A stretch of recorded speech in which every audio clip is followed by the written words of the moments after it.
यह बात हम सब समझते हैं कि रुपया हमारे जीवन की बहुत बड़ी आवश्यकता है, क्योंकि रुपए से हम अपनी आवश्यकता और सुविधा की चीज़ खरीदते हैं। आमतौर पर जिस व्यक्ति के पास जितना पैसा उतना बेहतर जीवन स्तर वह व्यक्ति मेंटेन कर पाता है। आज इस वीडियो के माध्यम से हम आपके रुपए पर मंडराते खतरे के बारे में आपको सावधान करना चाहते हैं। मान लीजिए आपको पता चले कि आपकी सेविंग्स या जमा रखे पैसे में हर साल 5-10% हिस्सा गायब हो जाएगा बिना खर्चा किए या बिना किसी हेरफेर के, तो स्वाभाविक है यह बात आपको चिंतित करेगी। लेकिन बुरी खबर यह है कि आपकी जमा पूंजी में इन्फ्लेशन या महंगाई दर नामक कारण यही काम करता है। आइए गहराई से समझते हैं कि इन्फ्लेशन या महंगाई दर किस प्रकार हमारी मेहनत की कमाई को साल दर साल निकल रहा है। आपने अपने जीवन में अनुभव किया होगा कि जितना सामान आप 100 रुपये में आज से 15 साल पहले खरीद पाते थे, आज उसके मुकाबले उसी 100 रुपये में आप वही सामान कम मात्रा में खरीद पाते हैं। और यदि यह तुलना आप आज से 30 से 40 साल पीछे जाकर करेंगे तो यह अंतर और बढ़ जाएगा। हम 30 से 40 सालों की तुलना करने की बात क्यों कर रहे हैं, यह बात आपको कुछ समय में स्पष्ट हो जाएगी। पहले हम यह बात साफ कर लेते हैं कि रुपया, जिसे हम आम तौर पर केवल नंबर्स में हिसाब लगाकर अपनी आर्थिक स्थिति की जानकारी लेते हैं, यह सटीक तरीका नहीं है अपनी कैश वेल्थ का अंदाज़ा लगाने का। ऐसा इसलिए क्योंकि रुपए की खरीद क्षमता या परचेजिंग पावर समय के साथ बदलती रहती है। इसका उदाहरण आप अपने स्क्रीन पर देख रहे हैं। यदि हम 1990 के समय में जो सुख सुविधा कुछ लाख रुपए में जुटा सकते थे, आज वही सुख सुविधा जुटाने के लिए करोड़ों रुपए लग सकते हैं। एक अच्छे जीवन स्तर को बनाए रखने की कीमत भारत में पिछले कुछ दशकों में बहुत तेज़ी से बढ़ी है, और इस बढ़ती कीमत के पीछे 3 मुख्य कारण हो सकते हैं। वह हैं अधिक चीज़ों की आवश्यकता होना, आवश्यक चीज़ों की क्वालिटी में बढ़ोतरी होना, या रुपए की खरीद क्षमता कम होना। रुपए की ताकत राष्ट्रीय एवं अंतर्राष्ट्रीय नीतियों से भी प्रभावित होती है।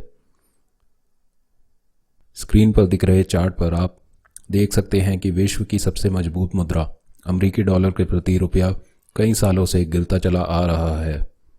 हर साल भारत सरकार इन्फ्लेशन या महंगाई दर के आंकड़े जारी करती है, जो यह बताता है कि औसतन भारत में महंगाई कितनी तेज़ी से बढ़ रही है, और यह महंगाई साल दर साल रुपए की खरीद क्षमता को चोट पहुंचाती है। इन औपचारिक आंकड़ों के आधार पर जब रुपए की खरीद क्षमता साल दर साल निकालते हैं तो रुपए की खरीद क्षमता लगातार गिरती हुई नजर आएगी, और ठीक ऐसा हुआ भी है।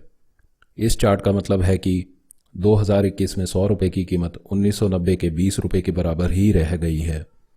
यह बात आप उपयोग होने वाली चीज़ों के दाम की तुलना करके भी देख सकते हैं। हालांकि टेलीकॉम और इलेक्ट्रॉनिक गैजेट्स का सामान समय के साथ सस्ता हुआ है,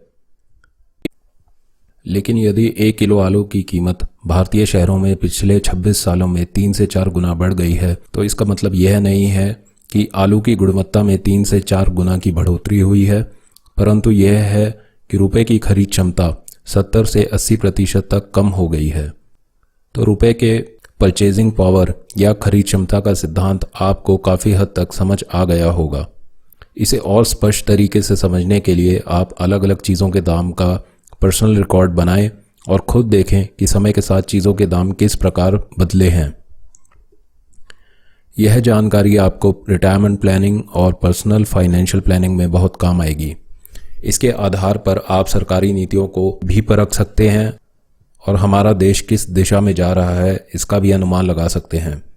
पिछले 20 साल में रुपए की खरीद क्षमता तेज़ी से गिरी है। उससे आप अनुमान लगा सकते हैं कि रिटायर्ड लोगों को उनकी जमा पूंजी की तेज़ी से गिरती खरीद क्षमता के कारण कितनी परेशानी झेलनी पड़ी होगी।